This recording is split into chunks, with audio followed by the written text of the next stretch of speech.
Who's ready to win the day in sports? I know you are. Welcome to Fantasy Sports Daily, powered by FantasyGuru.com, Monday through Friday, noon to 1 p.m. Eastern. I'm Justin Fensterman, and let's break everything down from a fantasy sports perspective. What is going on, everybody? Happy midweek to everybody. And if you're on the East Coast, good afternoon. If you're on any other coast, good morning. If you're in the Midwest, good morning as well. Good evening and good night for everybody else that's watching worldwide here. My name is Justin Fensterman, and you right now are tapped in to Fantasy Sports Daily, our daily stream here on the Elite Plus Network, powered by FantasyGuru.com. Monday through Friday, Ray Flowers takes on the Monday, Tuesday, Thursday, and Friday streams. I have your midweek madness edition rocking the Atlanta Hawks threads right here during the Dominique era, the Dominique jersey, the human highlight film himself. And who would be the equivalent on this Atlanta Hawks? Besides Trae Young, of course, what about D Square, Dyson Daniels hitting our bet? And by the way, if you hung with us during Elite Sports Game Time, our new little sister show of the Elite Sports Show, hosted by Jeff Mans on SiriusXM Fantasy Sports Radio. I'm there with Ray Flowers now Monday through Friday, 8 p.m. Eastern. Turn that dial to channel 87 on the good old SiriusXM, and we'll be covering all the live action. It's a lot of baseball and basketball. We even cover a little hockey. We're all on Ovechkin watch to see when he gets past Gretzky. So we'll hopefully even have that moment live. Maybe we will, maybe we won't. As you know by now, what I do a lot of basketball. I am the lead NBA analyst at FantasyGuru.com. I also cover some football, also do these shows, the streams, a podcast as well. Fensty's Basketball Diaries, your weekly NBA podcast, and always hanging out in the DFS NBA and NBA betting Discord channels of FantasyGuru.com. You can give me a follow at Fensty Sports, Fensty Sports on X and Instagram. And by the way, for those that love this hat right here, you want this lid, you go to FantasyGuru.com. Let me show you where our merch store is, because who doesn't like some good merch right here? Boom, there you go. Before you know it, now the weather's starting to get warm. Father's Day, Mother's Day coming up. Who wouldn't want a nice little gift for the Elite Mafia from the Elite Mafia themselves? That is why you go to that link, and there you can get to our store where we've got sweatshirts and t-shirts, and this hat right here. It's a lot of fun. I've worn the shirts on streams and shows. Good fitting shirts here. No bias attached to that whatsoever. Been having a few good nights lately when it comes to NBA betting, and let's just be honest, over the last couple of months, it's been a lot better. We are completely locked in. We know how these teams are going when it comes to direction, whether they're going to the lottery or to the NBA playoffs, and I feel like we're in a very good cycle right now of determining which players on those bad teams are volume producers versus the ones that really need their full workload of minutes in order to hit that value. We've done a great job identifying those players, and that's what we're going to talk about today here. Armando Marcel normally joins me. He's not, so it's just you and me. And by the way, if you want to join further, tell your friends to join and get part of the Elite Mafia. There you go right there to join up and sign up for any of our packages. VIP Platinum, you get it all when you sign up for VIP Platinum. I just mentioned, by the way, as I'll bring this up to you, because I don't know when you all are tuning in. Maybe you just have a few minutes around your work schedule. So that's why, as much as I know you love seeing my face, come on, seriously, I look like Shrek. So instead, boom, there you go right there. You can see what we've got on the agenda for today's show here, talking some strategy when it comes to betting. What has worked? Why has things worked out? Why didn't they work out before? What players are we staying away from betting? What teams do we need to stay away from betting? And the same thing when it comes to the NBA and DFS too. I will be on the DFS NBA write-up today, and Armando Marcel will be on the cheat sheet. We'll be in Discord. As I told you guys, I believe it was last week, Watch Along Wednesday has concluded, and the reason for that is because of Elite Sports Game Time, the new show on SiriusXM Fantasy Sports Radio that I was just talking about, 8 p.m. Eastern. We actually have a Game Time Discord channel that you can chat with us while we're on the show. And we're responding from time to time. We're watching all the live action, so we've got our eyes elsewhere. But still, I'm checking out at least a few times, maybe 5 to 8 times a show at least. I'm checking out what's going on in that Discord channel. You will see the Game Time Discord channel. So because of that, no watch along Wednesday, but technically no official watch along Wednesday, but you could still watch and listen to all the action with me and Ray Flowers tonight and all week long, 8 p.m. Eastern on Sirius XM Fantasy Sports Radio. And check out Jeff Bands on Elite Sports, 3 p.m. Eastern, also all week long. So when it comes to what we're looking at this point, and I was checking out the standings, we're a week and a half away from the play-in tournament.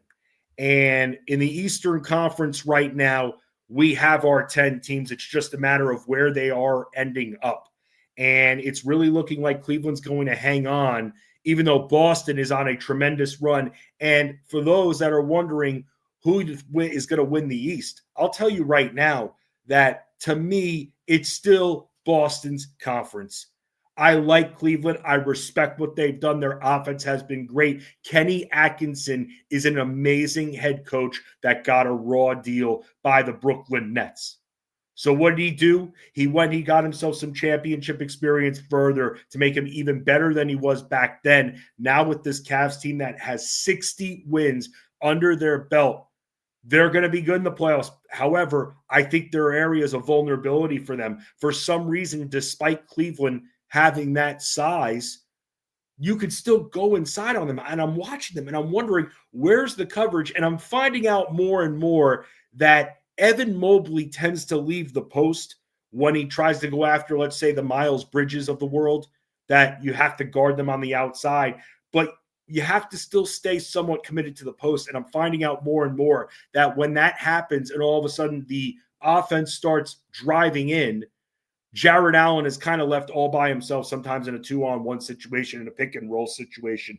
And that's not a good situation for Jared Allen to be in. And from watching the tape and trying to find some kind of consistency when watching their offensive sets, that's pretty much what I've come up with. And because Kristaps Porzingis is going to be so vital in what should be the Eastern Conference Finals between Cleveland and Boston, that is going to be a major problem, because what's going to happen is Porzingis is going to start hitting shots from the top of the key. We all see it. And then what's going to happen is the defenders are going to be drawn out to the arc a little bit more. And that's when Jaylen Brown and Jason Tatum, they're not going to be shooting. They're going to be cutting, because Cleveland's going to have to make a choice. You either get after Porzingis at the arc, otherwise he's going to hit every single three. That's what he does when he's hot. He's really hot.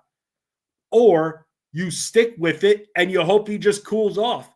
Maybe it's just better if Porzingis tries to cool off, but we've seen games where he just doesn't cool off, and it's hard to guard him at the arc in general because of his immense size. So that's going to be a problem for Cleveland right there. I like Cleveland's depth. I like Boston's depth better. And can I see a scenario, by the way, where maybe Cleveland doesn't make it to the conference finals? I can. I don't think necessarily, with looking at the Knicks right now, even at full strength, there's no easy task here when it comes to either team. It would be a gritty series that probably would go 7 games.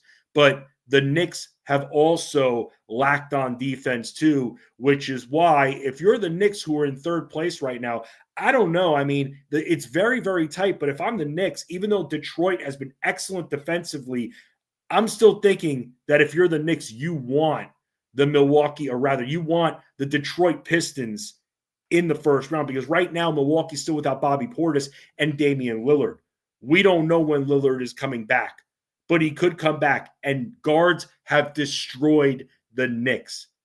It's unbelievable. Jalen Brunson just not committing as much on defense this year, and it's really cost the Knicks. The Knicks center situation, Karl Anthony Towns has been excellent. He's had an excellent season. But because of the lack of health of Mitchell Robinson, Karl Anthony Towns' defense, when he doesn't have a Rudy Gobert next to him in the paint helping him, he's not as effective. When Karl Anthony Towns doesn't have Mitchell Robinson most of the year, he's not an effective defender. And that's what the Knicks were really missing from Isaiah Hartenstein. And you wonder why Hartenstein got $90 million from Oklahoma City. That's the reason why. At the time, I was shocked because I thought he'd be playing off the bench 18 minutes and that's it. The protector of Chet Holmgren, the solution, the plan B if Chet Holmgren went down again, which he did. But still, both of these guys on the court together is a matchup nightmare. And that's what Oklahoma City has done. And that's what the Knicks wanted to do originally with Towns and Robinson. But Robinson just recently came back, and the Knicks have to close their eyes and pray that he doesn't get hurt prior to the postseason. He got hurt in the postseason last year. Kind of cheap move by Joel Embiid. That cost him. They didn't see him until just a few weeks ago. So that's interesting, and I'm always wondering if you are a Knicks fan in general, because I don't think the Knicks are winning the conference, let alone making it to the conference finals at this point. We got to see what ends up happening with the health of Jalen Brunson.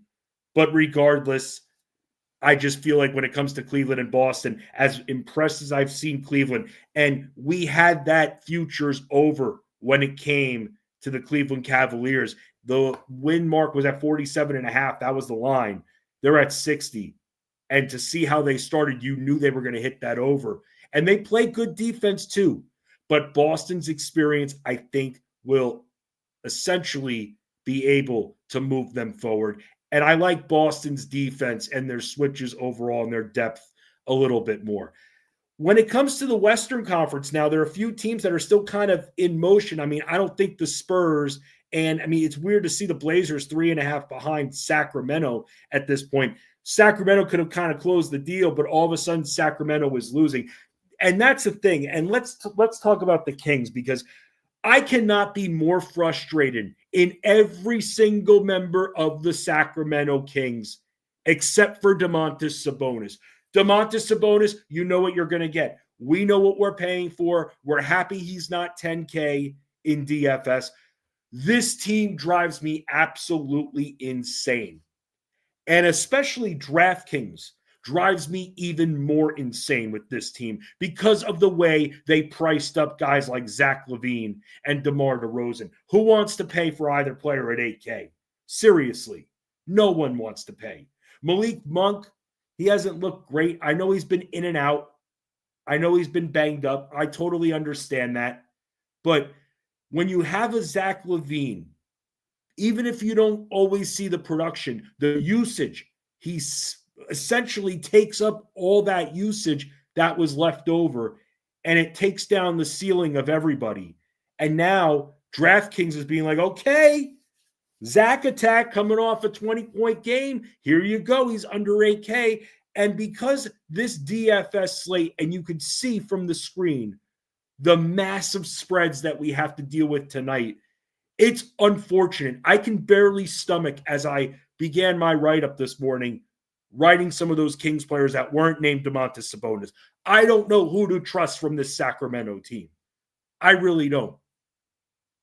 I don't know what direction they're – I mean, they don't know what direction they're going. They fired their coach. They got rid of their star player.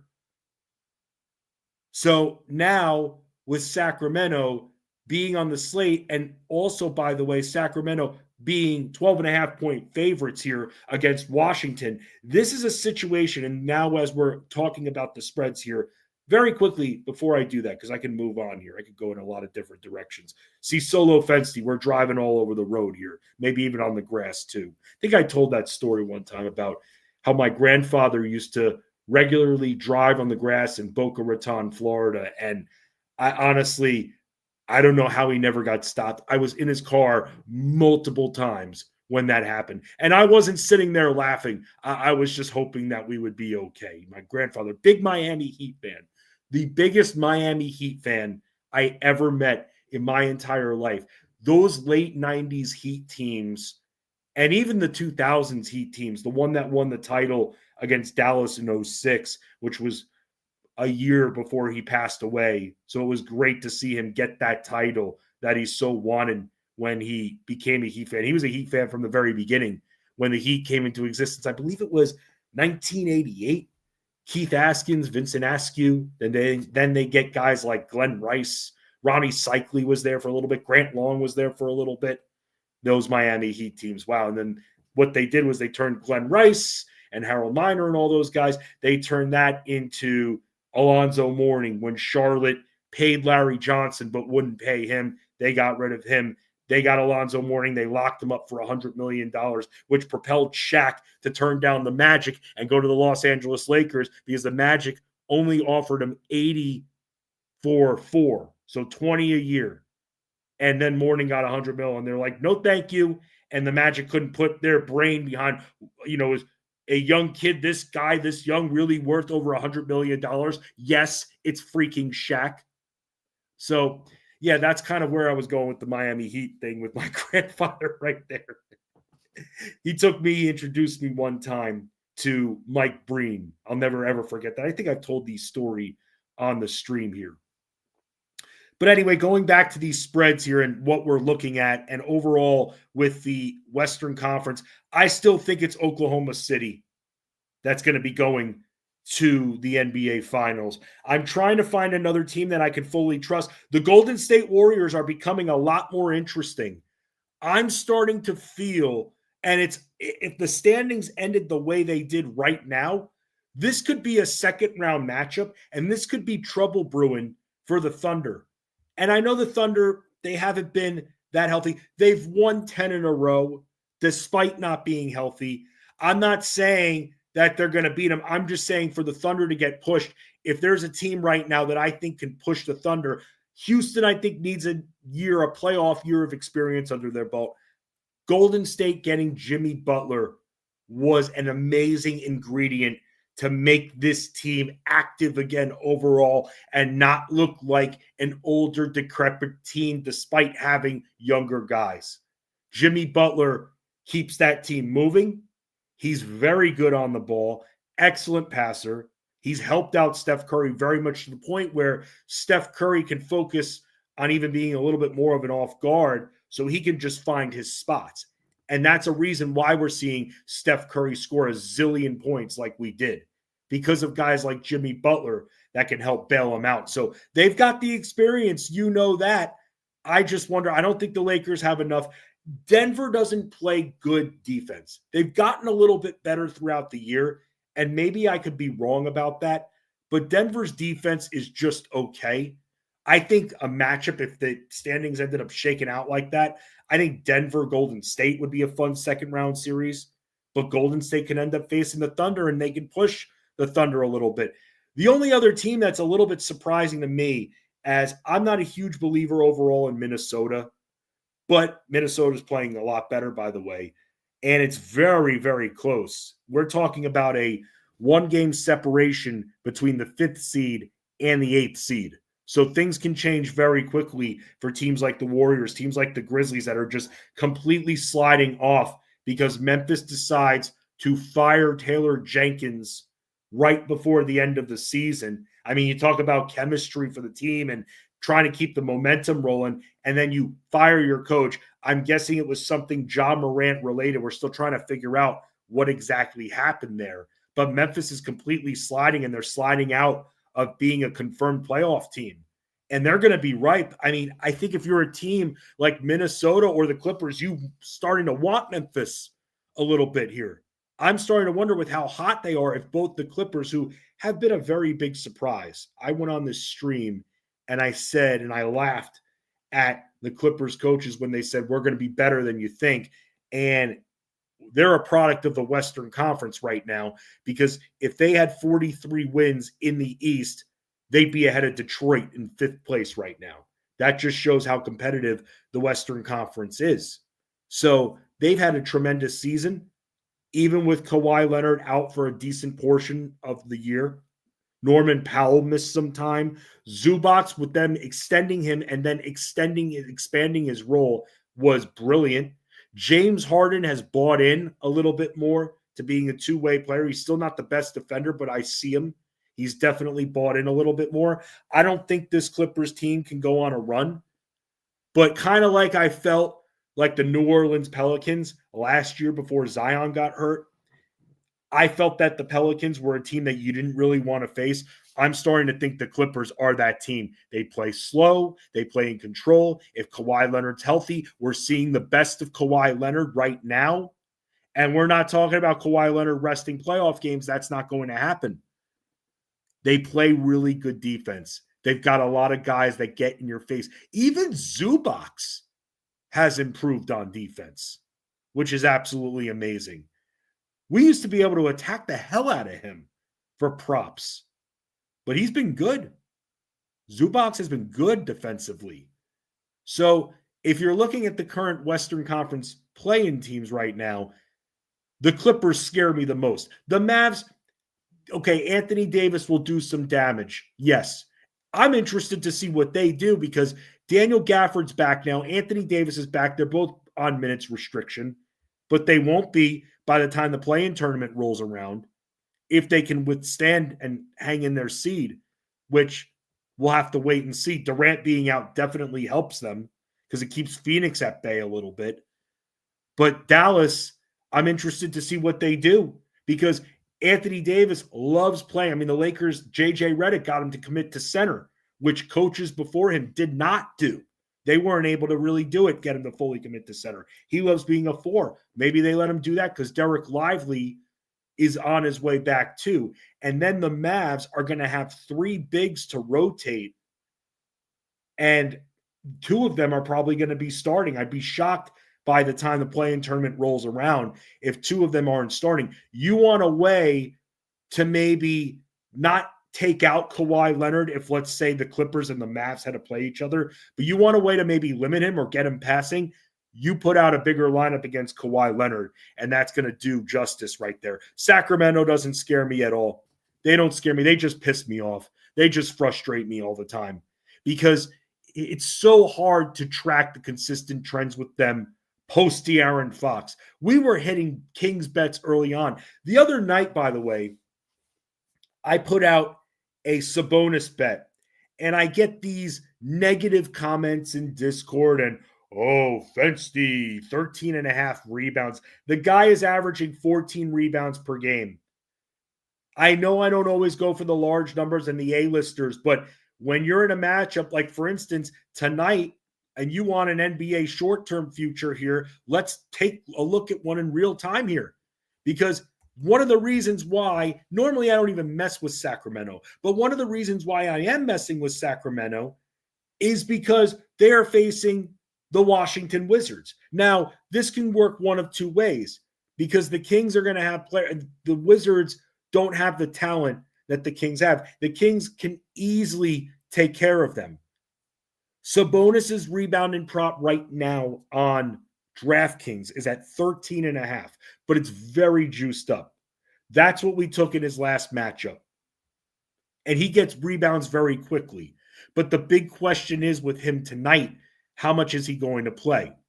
And that also is a question in itself because we're looking at, 8 games? 9 games overall. The Heat-Celtics game is an 11-point spread. Pelicans-Clippers, 17. Hornets-Pacers, 14.5. Jazz-Rockets, 17.5. Knicks-Cavs, 10.5. Pistons-Thunder, 13. Kings-Wizards, 12.5. We have 2 games on this entire slate right now that don't have a double-digit spread. That is the highest total on the board in a game that we're going to be attacking in DFS because we just have to. Maybe not from the major price points, but from the value side, absolutely. The Mavs Hawks are at 4.5 at 238.5. That's going to be our sweet spot tonight, but that's going to be everybody's sweet spot because everybody's going to be scared to death. I'd say at least one of these games are going to be surprisingly close. That's generally how it goes. It's just which game is it going to be? Are the Wizards going to be able to provide enough offense? I mean, Jordan Poole's in there. He can hit shots. Are the Wizards going to be able to maybe keep this a game? I mean, that's something we have to ask about. Spurs Nuggets are at 8.5. The Nuggets are 8.5-point favorites. But here's the interesting thing with that game. Not only did they both play last night, but Denver went to double overtime, and Jokic showed why he's been the best player in basketball for the last few years, even with Embiid winning an award. Jokic has been better when you look at the last 4 to 5 years. He just has been. That's why he's deserving of those MVPs. I think Shai Gilgeous-Alexander this year has done a great job.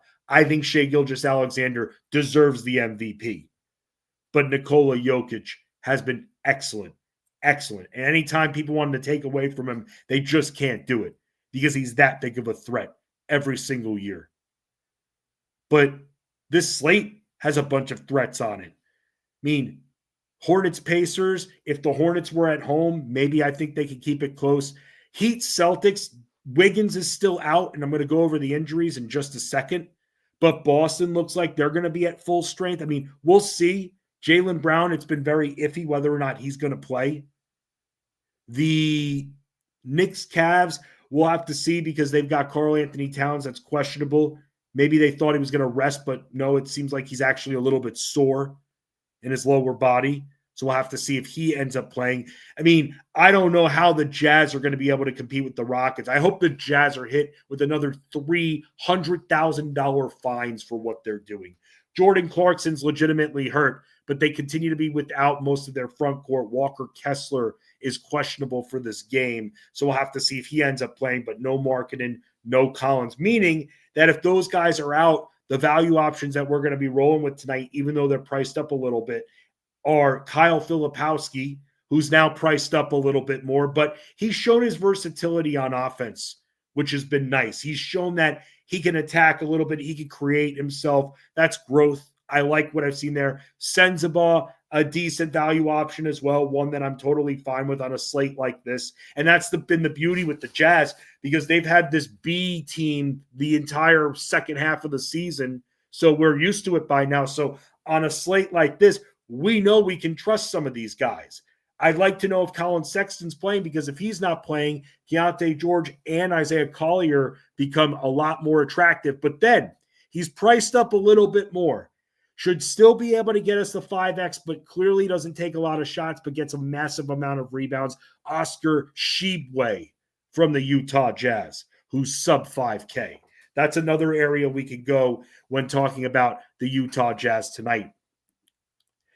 Injuries that we're looking at for this evening, as you see on the screen here, we'll talk some impact. Jalen Brunson is still out. I'm wondering if he'll be back for one of the final couple of games. Again, how it works for this week and next week. This week we have a normal week. Next week we're going to have 2 games on. We're going to have like 2 15-game slate days. One of them is going to be on Friday. The other is going to be on Sunday. There's going to be no basketball at all a week from Saturday. And then on Monday, which is the national championship. So Monday night, this upcoming Monday night, there will only be 2 games on the slate. So for those that want to play the 2-game slate, I'll still be in Discord, but really nothing going on there. A lot of that focus will be on the national championship for that night, as it tends to be. So that's what we're looking at for the final week of the NBA season. Then there will be, because the season will end on Sunday, there'll be like a day break or so, and then you have the play-in tournament that'll be starting. And then the first round will begin after that, probably at the end of the following week. So from there, we'll have DFS content for you. I'll have write-ups for you for those playoff nights and also, and for the day slates too, obviously. And the bets continue. And I've been rolling with a lot of my bets in the rebound and assist department, and it's been working out really, really well. I love hitting bets. I like to see my analysis, though, be spot on. When I see, for instance, and look, you're betting both categories for a reason, but when I see my players get like 10 rebounds and 1 assist, I'm very happy I hit it. But I expected more in the other category, and we got bailed out by a massive amount on the other side. So I like to see a little bit more of a balanced stat sheet when it comes to those rebounds and assists. So I'm not saying we got lucky because, again, thought it was going to go over. I didn't think it was going to smash. I barely think these over bets are going to completely smash, but wanted to see a little bit more on the assist side and definitely more on the rebounding side. That's one thing I learned because we've been betting Emmanuel Quickly a lot and we've been just skating by most of the time. We're going to have to chill on him with the rebounds. We were able to take advantage when the Raptors were staggering a little bit more consistently their players because they've been resting, especially on back-to-backs. They've been resting certain players together, and then the following night they rest the other grouping. So, for instance, I noticed that a couple weeks ago, that Jakob Poeltl and RJ Barrett were both resting on the same day. And that's when I started to go to Emmanuel quickly, and he was smashing props because of that. All of a sudden, they changed their staggering of the resting, and Jakob Poeltl started to play along with Quickly and Scotty Barnes. And that took down, and definitely I've noticed the last couple of games, that's taken away from Emmanuel Quickly. So even though the rebounds plus assist bets are still hitting, that's one where I'm going to have to now watch out for. Last night, they were in a very fast pace. They're in a slow pace game. I'm probably not playing that prop because now he's not rebounding all of a sudden. And the potentials are going down. The potentials too. And for those that need extra assistance when it comes to finding out which players, especially with all the injury news coming in and out, which players are going to be able to hit their ceiling, which value plays, that's where I bring you to this right here. Our tools that we have on the site. The Delta tool tells you which players now have a much higher ceiling due to certain players being inactive. It's updated frequently. We also have totals as well that we have tools for on the site when you go, as you see, to the data section, but also for the player props too. And I don't always look at the player props because I like to kind of match up my own little projection that I make up in my mind, but it's actually been coming really close to what the projections have been on the site. So they're right there when you go to the NBA props portion, that one updates. The DFS NBA projections and ownership, that's the only one that's below the dotted line. That's the only one that we have to update on the site on the back end. Everyone else, every single other tool that you see, the other four, they update automatically. But I know some people like it the old school way with the old school format, and that's why we still have that. So we've got those tools still rocking and rolling. And by the way, I appreciate everybody who reaches out at times when the numbers get a little wonky, then we need to go and talk to our tech team. So I appreciate everybody reaching out and being like, hey, I think there's a little something wrong.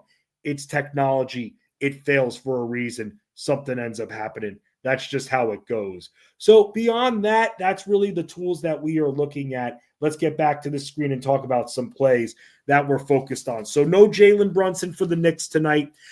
I wrote this on this, but it was already announced a few days ago that Zion Williamson and CJ McCollum will not play for the rest of the season. So that's the next week and a half. Lauri Markkanen and John Collins, like I said, they're still out. Both Wiggins are going to be out, Andrew and Aaron. Andrew for Miami, Aaron for Oklahoma City.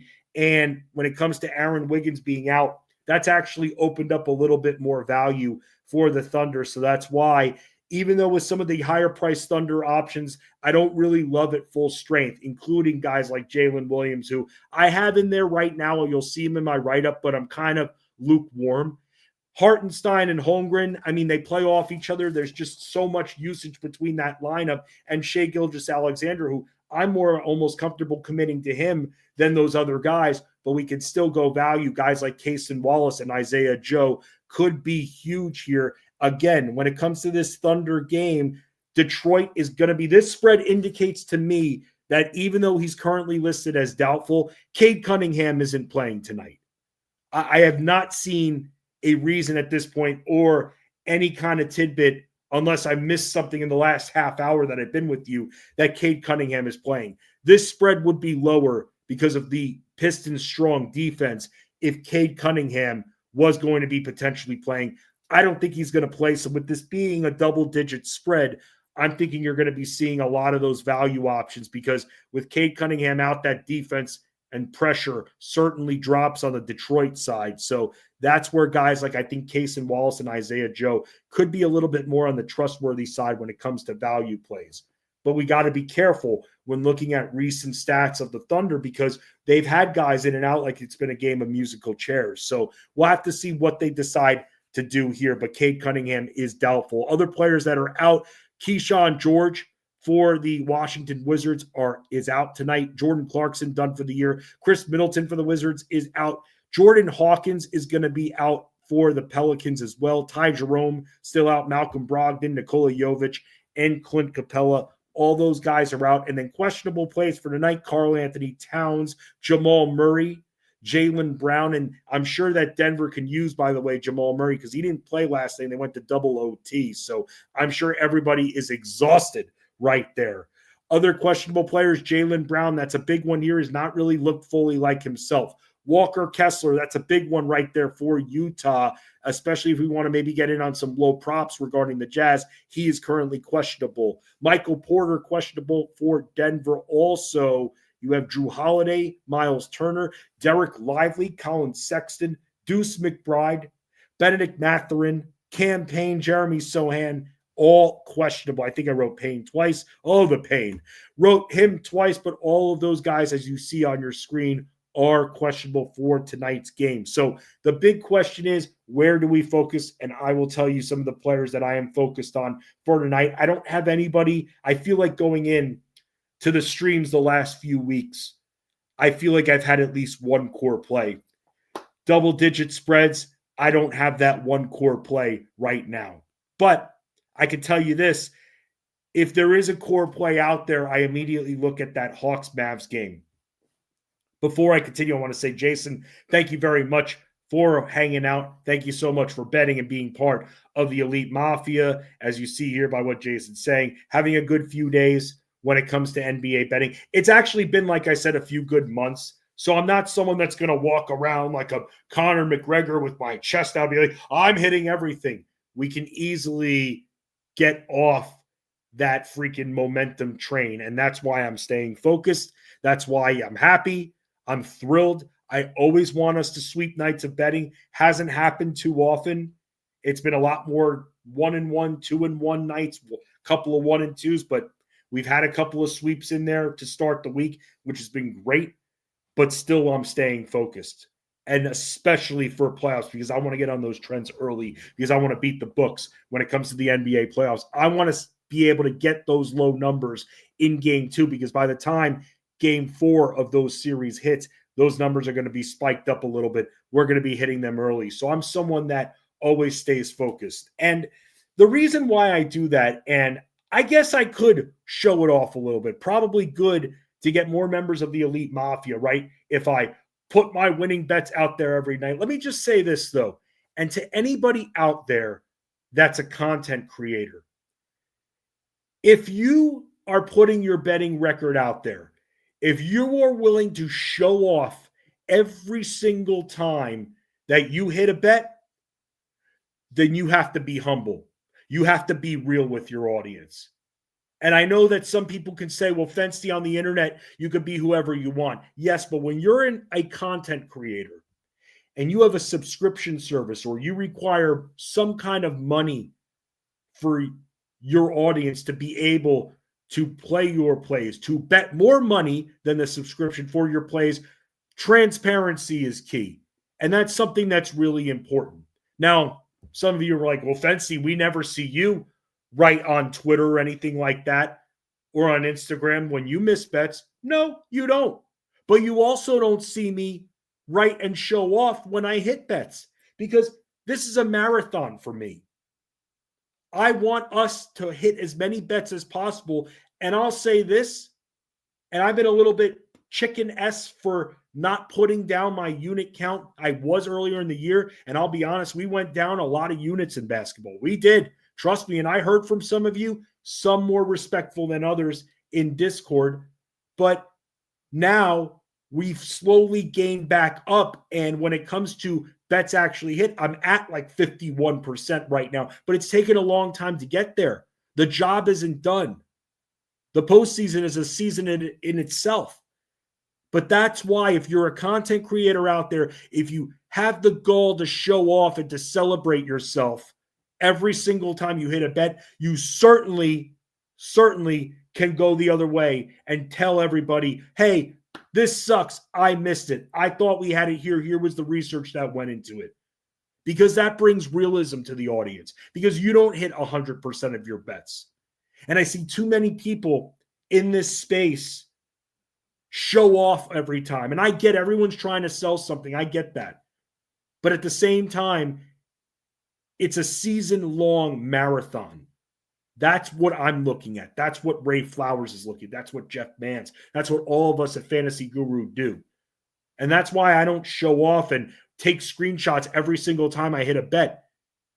Because then if I'm on a slump, yeah, it's going to look great when I'm tweeting out screenshots of me missing. If you can tweet out that you're hitting, you can certainly tweet out that you're missing, and your audience will be able to relate. Because it's hard hitting bets. It's hard betting overs. We should all be forcing ourselves to bet unders, but I'll say it myself.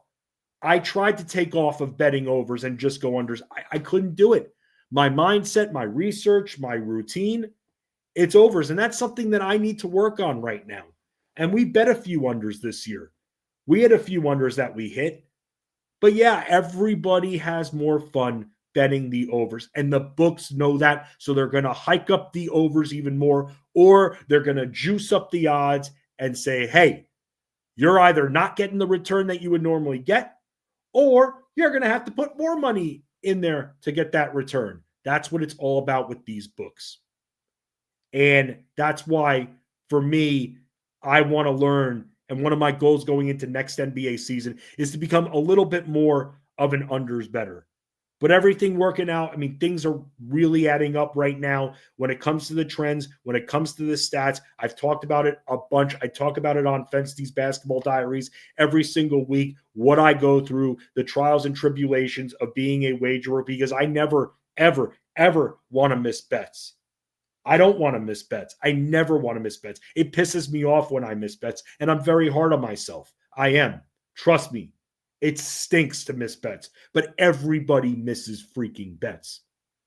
It's just who has the guts and who has the realism and who could be authentic with their audience and admit that they missed bets. Admit this night sucked 0-4, but we're fighting back tomorrow. That's what we're all about. That's exactly what we're all about. And some of you reached out to me and said, Fensty, NBA season's just too tough. I'm calling it a season. That is so fine. That's absolutely fine. But I'm going to be in the trenches and I'm going to be fighting because I'm betting these bets too. I want to hit these bets. And when I miss, trust me, sometimes I go right back to that same player the next night in a good matchup. You got to be willing to brush it off to the side. And everybody's going to have a slump. I had a major slump last year with the Elite Mafia. I had a major slump in December. We countered it and we hung in there. This year I had a pretty big slump in January. Pretty big. Couldn't hit anything. I was hot for a week. The other 3 weeks of the month, I wasn't. I was ice cold. But we fight back. We don't bet beyond our means. I pull back. I see what's working. Players, I like to go back to the well. Well, maybe I need to leave the player alone now. Knowing when to do that. Knowing when to jump off before the trend completely drops. That is what we do here at fantasyguru.com. So in a crazy, massive spread-filled slate that we have, a couple of players that I'm looking at tonight, I'm going right back to those Atlanta Hawks. It's just a matter of, do I want both or do I want to get a little value when it comes to Dyson Daniels? Because I'll say this, when it comes to Trae Young, if we're seeing what we saw last night, then we might as well invest a little bit more and go Trae Young because he was Mr. Passer last night. Now, Dyson Daniels, when he's not in pass mode, as we've seen, he takes a few more shots. So at his price point, we can still go after Dyson Daniels here. I think the pace is going to be nice and speedy between these two teams. I think that on this side of the ball, when it comes to the Hawks offense, it's pretty much those two that are providing that consistent offense. They don't have other guys that provide consistency. Zachary Riziche, the number 1 overall pick, he hasn't provided that consistency. Onyeka Okongwu could score inside, but he's not a game-changing defensive center, and he's not a game changer just in general. So he can provide some offense, and he has a little bit of range, but at the same time, it's really just him, and it's a bunch of other guys beyond Dyson Daniels. And that's why, by the way, I keep betting props when it comes to Dyson Daniels. That's why I put him in my core 4 last night. You're going to give me a sub 8K Dyson Daniels, then I'm going to continue to use him because the Hawks offense moves very, very quickly. They don't play good defense. They're going to be in a slugfest for offense every single night. And I'm going to be like, okay, so we're going to take advantage of it. He's 7,700 tonight, Dyson Daniels. Could very well be in my core once again. He's provided like a 6 to 7x return in 3 of his last 4 games. And tonight he gets Dallas, who used to play good defense on the perimeter, but they don't anymore. He didn't do too much when it came to the rebounding and the assists last time out. 17 points, still very decent for me. I still like seeing that. The overall, he didn't really come through, but what we've seen from him, taking more shots and rebounding more. That's been the big thing with Dyson Daniels. We've seen this guy pull down 8+ rebounds in each of his last 4 games. The assists have been very up and down, but it doesn't matter because Dallas is not that good of a rebounding team. Having Davis and Gafford back in health helps, but not having them have their full workloads also helps us out too. And Daniels has been crushing it with the potentials. That's why I still felt comfortable betting Daniels prop, because he's averaging well into the double figures for rebounding chances. He's aggressive. He's very aggressive. And this guy is in consideration for certain awards now because of that. He plays very good defense. He's just been an excellent when they got him in the stupid DeJounte Murray trade that New Orleans made, which to this day, forget that he got hurt. I still didn't understand why. I'm the Pelicans. I'm watching the Atlanta Hawks last year being like, well, yeah, Trae Young and DeJounte Murray, they're doing a great job together. They're putting up a lot of offense, but is it really helping move the needle for this team? The answer was no. Hell no. So New Orleans, who if they just stuck with their original team and brought back some of their guys, even some of their bigs, they'd be a bigger threat. Although I'll say this, Brandon Ingram has been out most of the year. So in hindsight, yeah, they've gotten hurt. Maybe they just think that Brandon Ingram can't hold up, which is why they got rid of him. But man, when I was watching them make that trade for DeJounte Murray, it made no sense because now it's too clogged for the offense because the Hawks didn't have, I don't think DeAndre Hunter is a Brandon Ingram type player offensively. Brandon Ingram needs to be fed more. He's going to have more time with the ball. I mean, how's Zion going to get the ball? It just was too much, too clutter when it came to that. And that's why I felt the Hawks were fine making that trade. They probably felt the same way when it came to DeJounte Murray, who I like. But in that trade, the Hawks get back Dyson Daniels, and this guy has been good. He commits to defense. Where Trae Young won't always commit to defense, he commits to defense, this guy. This guy will grab steals. He's grabbing over 3 steals per game. You talk about Draymond Green being a frontrunner for Defensive Player of the Year. And by the way, part of the reason why I feel like he's up there again is because of what Jimmy Butler has done to bail him out and help him out. He doesn't need to provide as much coverage with Jimmy Butler there. Dyson Daniels has virtually no one. He has Trae Young who commit, Okonkwo in the low block, but all the other guys really don't commit on defense. So it's just him. And he's rebounding more and averaging more steals. And that's why, for me, in a fast-paced game, even after he played 37 minutes, I'm fine with going back to him. You look at the last time he played in a back-to-back where he played 35 minutes and then he didn't play well against the Sixers. This was a couple of weeks ago in a back-to-back situation. That's cool. This game environment with Dallas is much better than the Philly game environment. The Philly game environment is a lot slower than the Dallas game environment. And that's why I like Dyson Daniels even coming off a back-to-back. If he's playing, we like him. Looking at other back-to-backs for Dyson Daniels here. Dyson Daniels provided similar production when he faced Memphis and Milwaukee. 2 fast-moving offenses, and he was able to provide 2 strong shooting games, playing 33 and 34 minutes. He's young. He's fine. I trust him in that back-to-back sort of situation. I really like him a lot. And there's a distinct possibility that he could be in my core.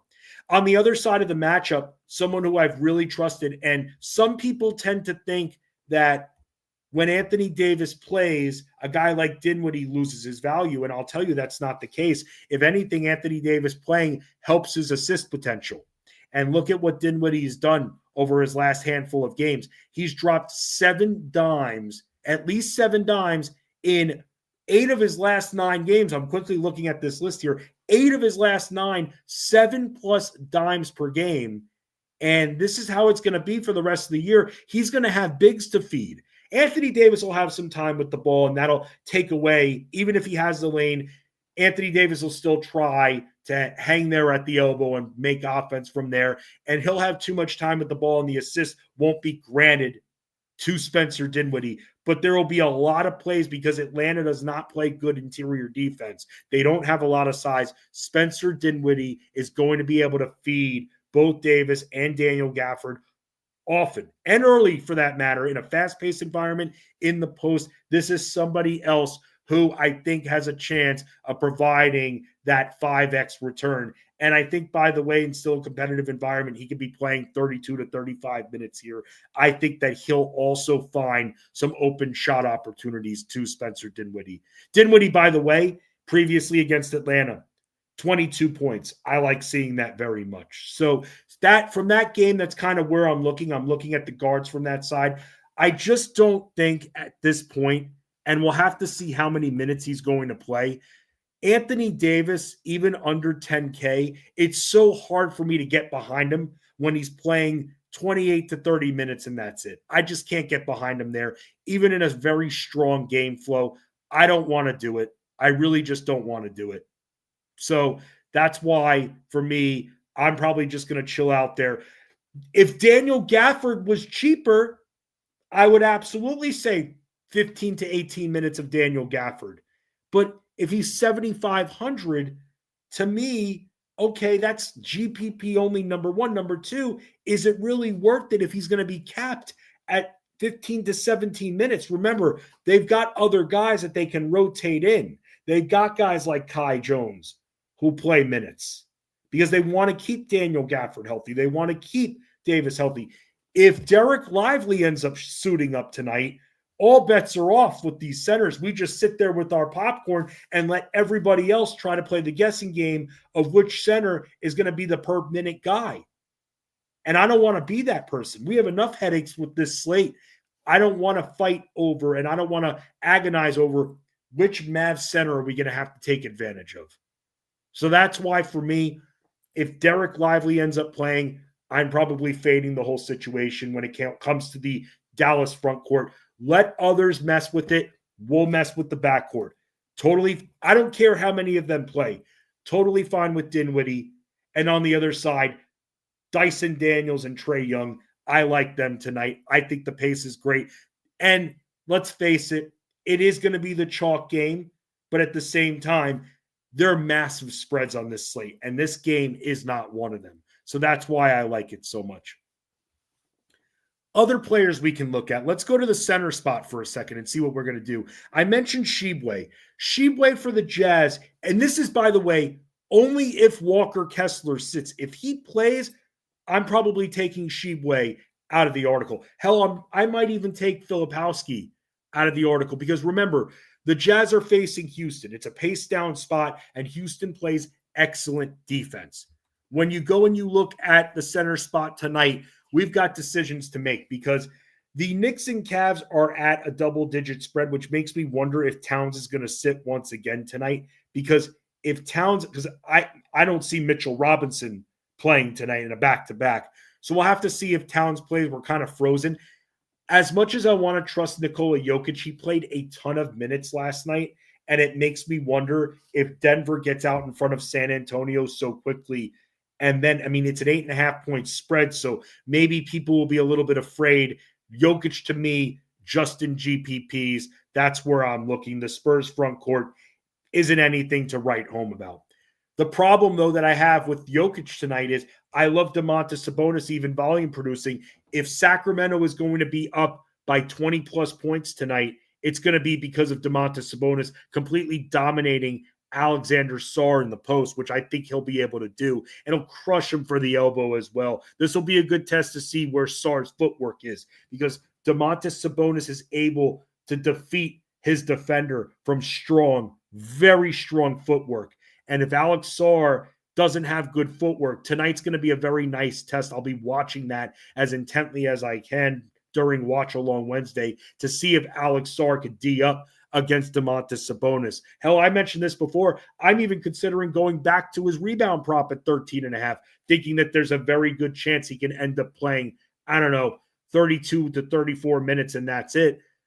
I still think because of how weak the Wizards have been in the interior, how fast-paced this is going to be for the Kings tonight, he could still hit that. I had a similar mindset. The only problem is by the time I'm really feeling like writing it up, unless the odds go down, it's going to be at 14.5.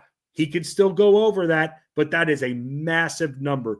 But if there's a team that he can go over it against, the Wizards are the weakest rebounding team. They surrender the most rebounds to opponents. And from the DFS side, when I have a sub 10K Sabonis in a matchup like that, it's very hard for me to justify going after Towns against a bigger front court in Cleveland, who gives up a lot of production, but I think that more benefits Anunoby, if anyone, and even a Nikola Jokic, who played in a double overtime game last night. Sabonis is just so much more attractive.